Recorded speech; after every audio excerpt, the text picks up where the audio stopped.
Hi guys, welcome to episode 7 of the Tez Talks Q&A, series 2. I'm like season 2, it's almost as if it's a TV show. We are back, I'm in Mazenden, and I'm ready to answer some questions.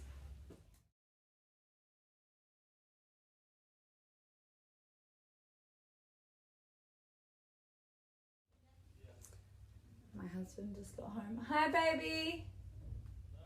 I'm doing my Tez Talks. Run away. Filming right now? Yeah.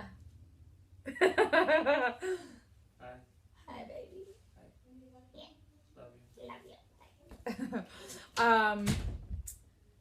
Well, this is a really good question. How do I feel? How do I feel about it? Well, I always feel like there's so much more to improve on.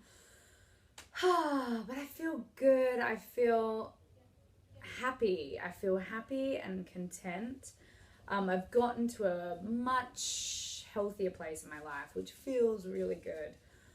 When I was a kid, I don't know, I always feel like somehow we end up back to where we were as children. When I look at myself and my interactions with other individuals when I was a kid, the way I was so sensitive and I was so caring about a wider community.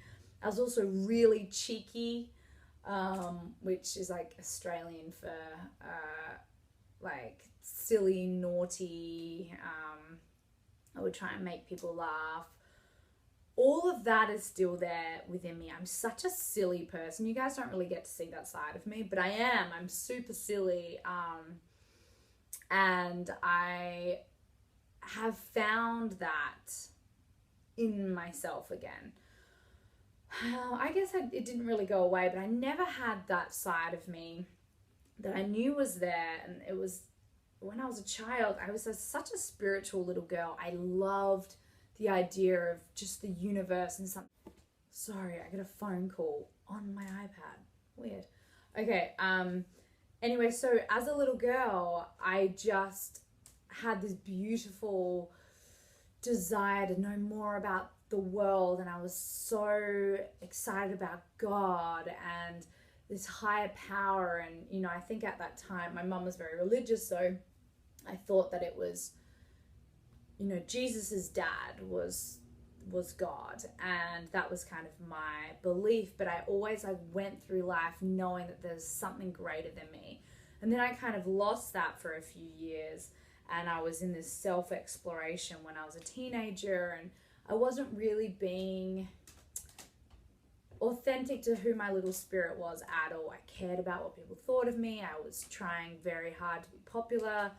I had certain behavior that just it wasn't really me. And I lost myself for a while because I cared so much about fitting in and what other people think of me. And I also just think that's the experience of being a teenager, and it's a very normal experience that so many people go through.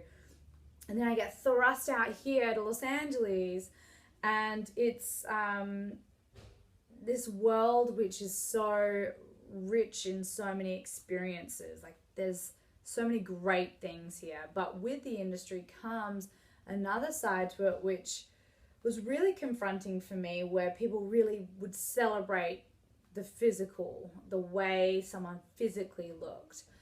And that was a very different world, and was such a wake-up call, and it was hard not to get swept away by that. And I finally came to a place where I felt quite grounded and started cultivating my spirituality again. And it was always something that was missing. It was like a void in me. I had denied those feelings for so long because I was in such conflict about my religious beliefs and my spiritual beliefs. And I was just doing life. I was just working and being on red carpets and, you know, building this career and having boyfriends. And it was, I wasn't really living. I wasn't really being, and I certainly wasn't feeling fulfilled in any way. I felt quite far away from that home feeling that we get when I think we come into a place of alignment. And so now I'm in that place, and I feel really unwaveringly content. But it's because I learned about the tools to deal with the moments when we get taken off in a different direction and we're met with so many challenges. So I feel really great about where I am, and I love all the peaks and valleys of my journey, and there were some really dark, challenging times, and I'm so thankful for all of those times, because every little piece is a part of my map and a part of my journey. In terms of the future, I want to keep doing this kind of work. I want to just get deeper. I just want to get deeper and deeper and deeper, and I want to be less triggered by things. I want to just live as consciously as possible, and I think the more I'm doing this work and doing these Tez Talks, and that's really feeding my soul, I definitely feel as though I'm on the right path to continue that work, and I just have to carve out the time to do that. It's my meditation, it's my therapy. And the closer I am to myself, the more enjoyable life is. And also, the more wonderful things and opportunities and experiences come into my life. So that's what I'm excited about for the future. And I hope to have so many more babies. That's the other thing. And then, of course, my ultimate goal, which is to use my profile to affect positive change in the world. It's always been in the forefront of my mind. So I want to continue leaning into that work.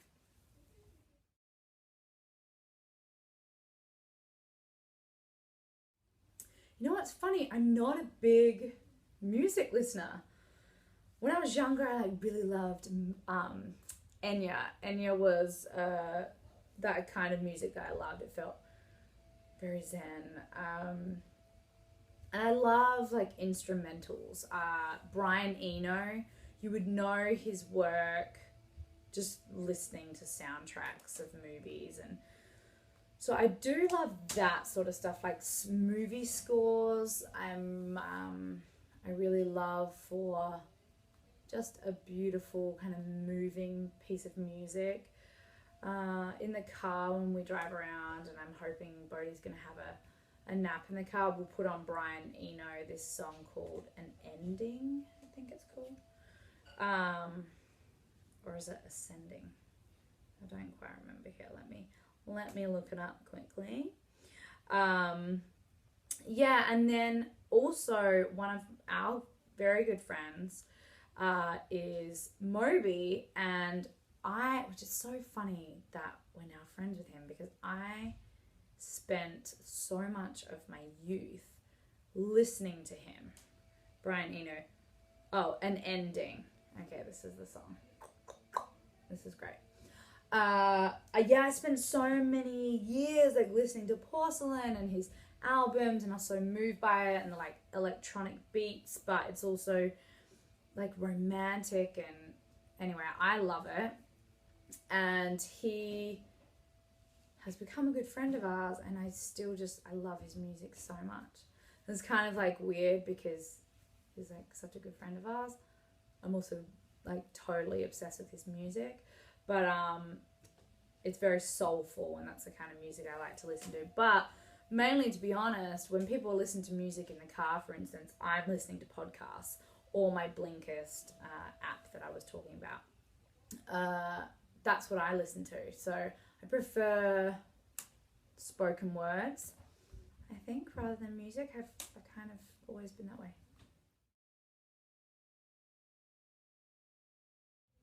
For me, I just cram it all in. I'm passionate about working, and I'm mostly passionate about my family. So if I can blend those things together, then I'm in a really good and happy place.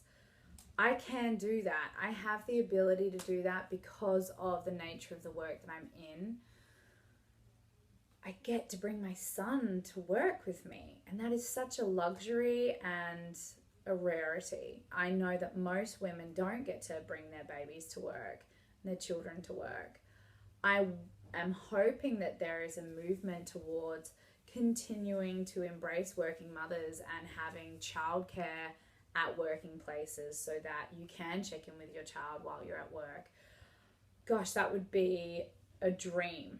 And I think I'm hearing about more and more situations where mamas can bring their children to work.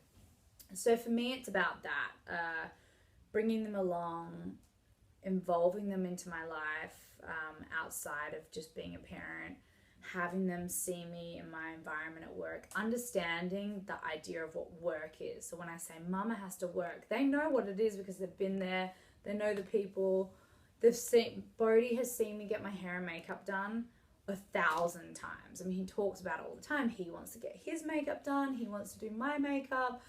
It's just so sweet. So I just make sure I fully integrate those two things.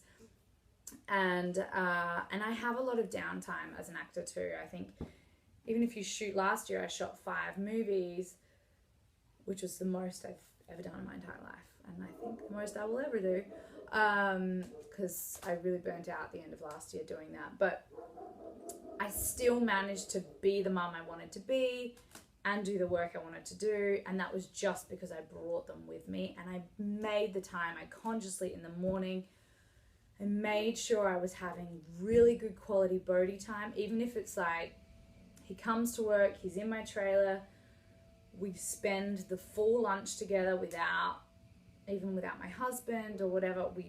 Bodhi and I are together.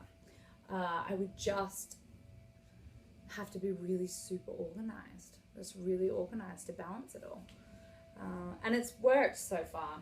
And the moment that it starts to feel yucky, or that I'm missing out on having time with him and my new baby, I'll slow down and I won't take as many jobs. And this year, for instance, I knew that this was going to be what I've been calling my year of no, where I'm not doing work. I'm not doing films. I'm working on Your Zen Life and Your Zen Mama, and focusing on this pregnancy, promoting some films that I have coming out, but predominantly like being home and being a mama, taking my kid to swim class and preschool and all those sorts of things that really feed my soul.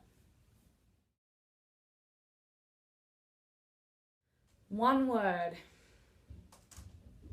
inspiring. Inspiring. Yeah. The community is so inspiring. And you guys are so inspiring. Your feedback and your stories and your connections, and it's amazing. Yeah, so inspiring. This is like the cheesy answer, but just where my home is, which is my husband and my son, wherever we are together, that is our home. It doesn't matter where we are in the world, what location we are. When we're together, that's when I feel my best, and I love it. It's such a joy to be with my home in Adelaide, with my home here in LA, with my home traveling. When we're together, that's my favorite place. All right, so that's it, guys. Thank you again, and I will see you next week. Bye.